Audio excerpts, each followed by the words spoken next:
Dungeons deep and caverns old, we must away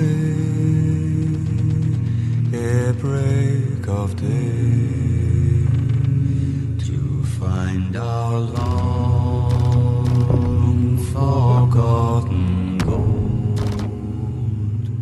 The pines were roaring on the height, the winds were moaning in the night. No! Oh! Oh! Oh! Oh! No!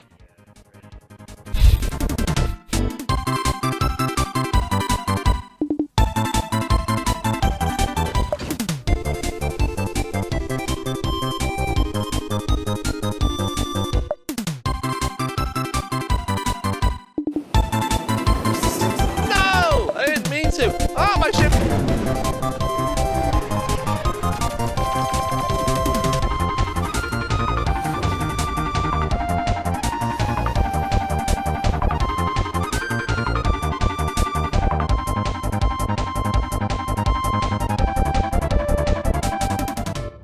So it's finally here, everyone. 3.13 has hit the shelf. It is in our hands. It is on the launcher. So just update your game. I believe it arrived last Wednesday. I think that's correct. And I guess the only way to describe it right now is we'll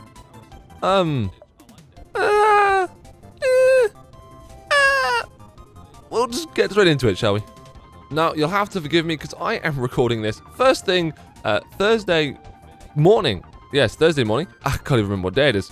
And I've had a long week of work, but I wanted to get this out before I stream. So, what's up with 3.13? Let me tell you. We have not so much exciting new news. Obviously, if you keep up to date on Spectrum with the comm links, you'll know about all of the updates and improvements to the game. We have some better rendering tech again for planets, which is always nice to see.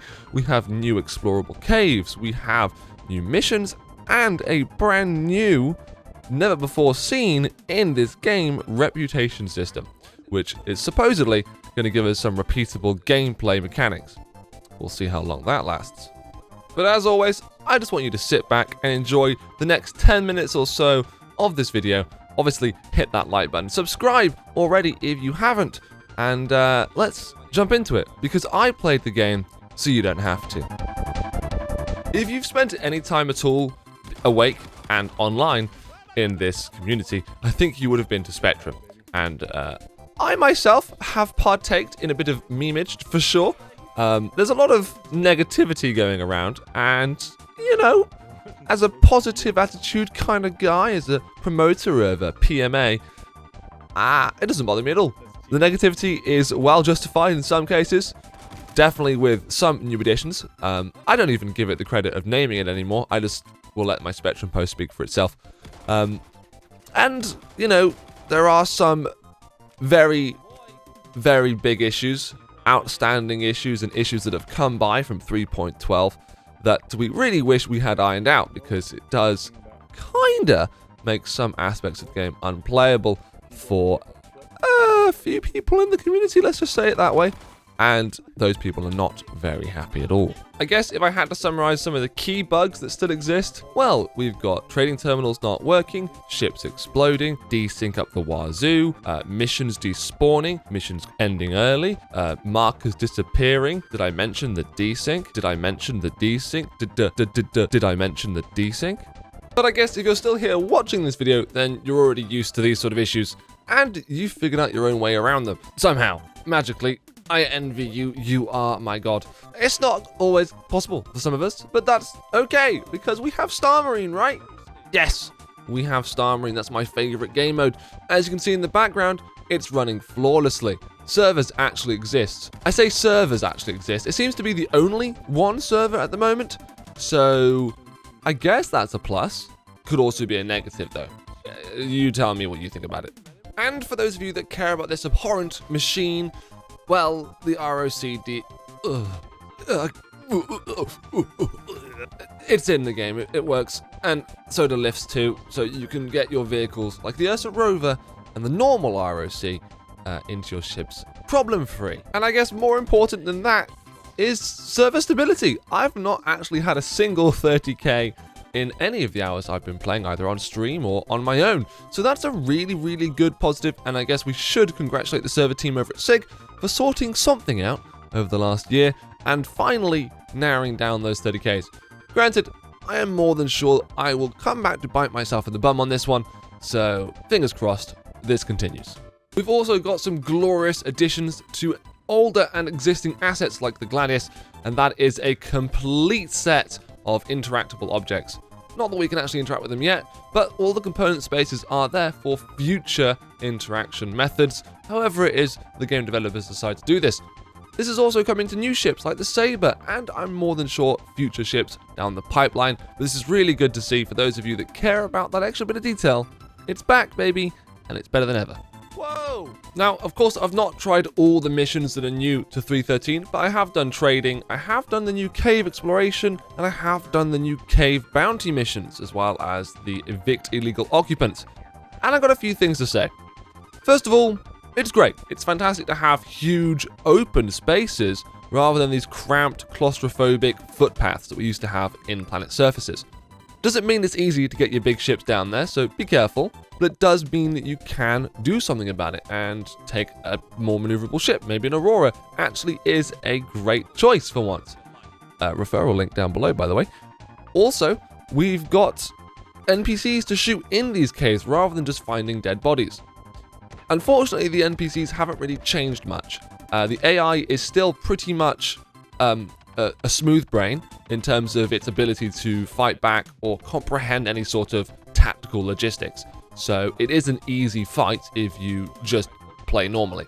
If you decide to press about, you probably will get killed, just, by the fact that sometimes desync, I mentioned it before, catches up with you.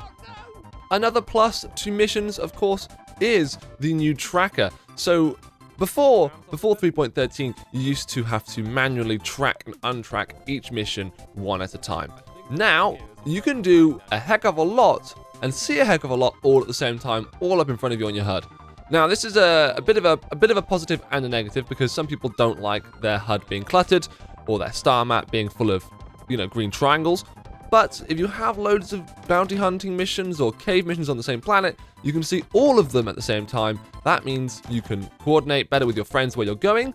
You can also, time manage yourself a lot better and more efficiently, which hopefully would result in more efficient gameplay and more fun for yourself. And who doesn't like to have more fun with themselves, eh? So all in all, the new ground play is up and coming, but more on that in a second. It isn't just the ground play that we have seen changes to though this patch. We've also got the brand spanking new SDF shield tech, which is basically just get rid of the old bubbles, make the bubbles smaller, and make them more tight and compact to the actual form and shape of the existing ships. Which, there was a bit of an exploit on a caterpillar that I found out roaming in the wild. Maybe this is not the case for all ships, but it's still worth testing. It definitely looks better, and you get a better interpretation of how much damage you're doing to a ship, which is great news. We've also seen from ISC the new engine thruster visual effects that will help us find ships and follow them in space combat as well as in atmosphere. All in all, I think we're looking at some nice fidelity changes. As a whole, just improve the game's visual effects and make it easier to play. Definitely not to get confused with the idea that the game is easier to play for a new player. It definitely isn't. It's still as difficult as ever, and if you need any help, just go down below and follow the guide requests. Let me know, I'll help you out. But is 3.13 a good place to start? That might be a question you ask before you do any of that. So before we wrap up this video, I have a few things to say. The title of this particular video is Star Citizen still a space game? Of course it is. That's a silly question. But it's more about the point I'm making with that title. A lot of the updates in this patch and the last one had nothing to do with the vision and scope that Chris Roberts really gave us back when he announced Star Citizen and Squadron 42. This year, as well as most of 2020, has been a real bummer for long-time backers waiting to see big changes, a new station, a new system, pyro, the rest of it. Ships that have been on the pipeline for a long time. Space ships. This new, disgusting, ROC reincarnation was an insult to me personally and lots of other backers. It was lazy, it has no real purpose, and to make it only viable to purchase, they've had to actually damage gameplay for the ROC and make this new vehicle proportionately unrealistic. Not only that though, they also released a trailer with the title What is Star Citizen? And this trailer was not honest. I'm sorry, it wasn't. It's completely misleading and it just sells the game to this new and exciting backer who really hasn't got any knowledge.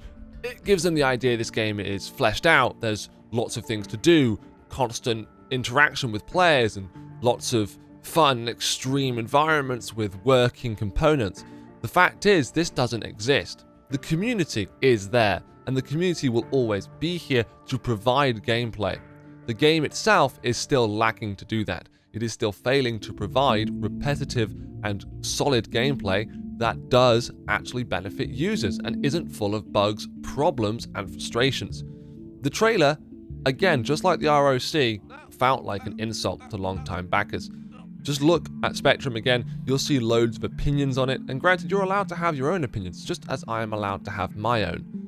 But it should go without saying that SIG and the marketing team really need to tone down this idea that the game is presentable to a complete audience as a finished product. It is not. It is an alpha. The slogan, "This is an alpha game," is only in the trailer for like 3 milliseconds. It's not long enough. It doesn't feel like proper regulatory marketing strategies, and as someone who works in media, entertainment, retail as well, I do find it to be a shame that right now it seems the priority for SIG is not creating engaging gameplay or fixing bugs that do crush the core mechanics of the game. It's just making more money. They're a business, and I get that making money is important. But focusing on making money is why World of Warcraft had to release Classic. And now why Classic is going to have an item shop. I guess if you're anything like myself, it's not that you're angry at SIG, it's that you're concerned about the health of the game. I want the game to succeed, but I also want it to release.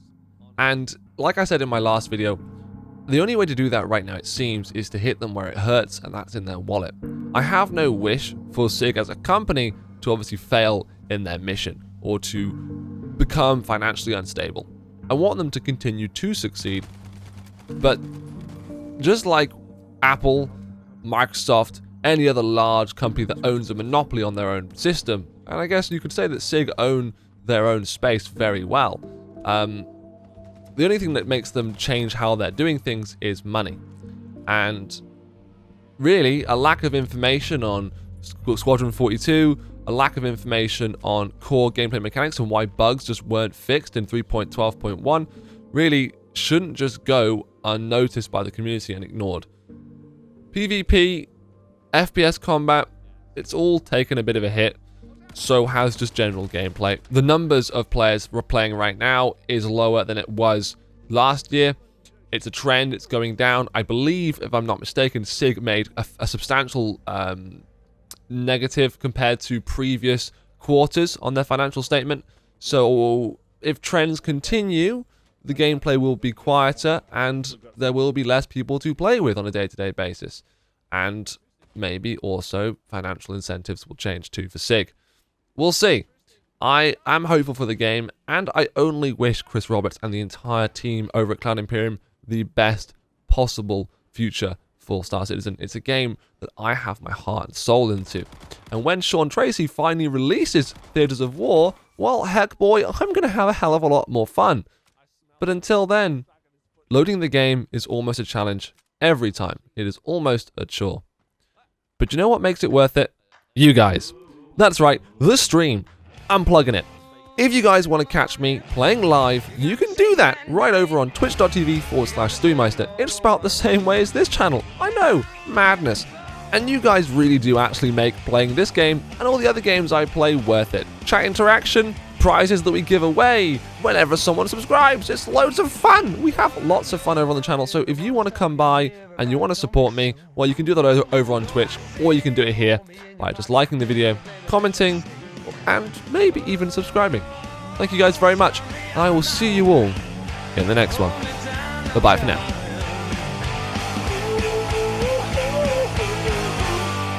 Also, guys, if you could just do me a favor and, I don't know, like follow me on my socials too, that would be awesome. Thank you. Links are in the description.